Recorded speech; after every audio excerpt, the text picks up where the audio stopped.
Pour cette journée aussi, je rends hommage à toutes les femmes qui ont lutté pour la résistance, à toutes les femmes qui ont osé dire non, à toutes les femmes qui ont permis de changer le regard de la société. Une marche importante et essentielle a été organisée par Saint-Denis, par Balib et toute son équipe.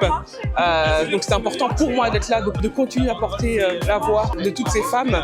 Et c'est surtout que Bali est entouré de femmes puissantes, de femmes de terrain comme Django, comme Gundu, comme Sophia. On a un programme vraiment féministe, par exemple de créer un statut des familles monoparentales.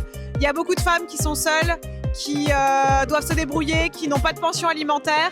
Quand on parle d'internaliser le ménage des écoles, qui a été externalisé, donc privatisé par Mathieu Hanotin, c'est aussi une mesure pour les femmes, parce que ce sont les femmes qui sont les salariés de ces entreprises et qui sont les salariés, la plupart des salariés de ménage. C'est une journée à ne pas oublier.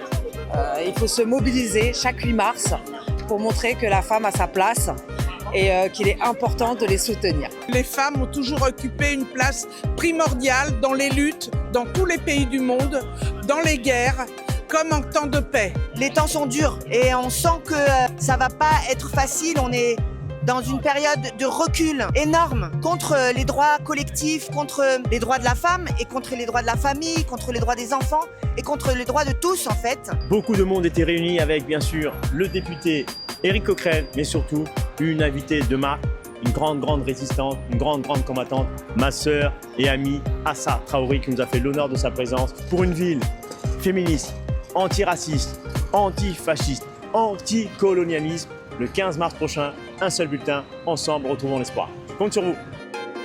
TLC.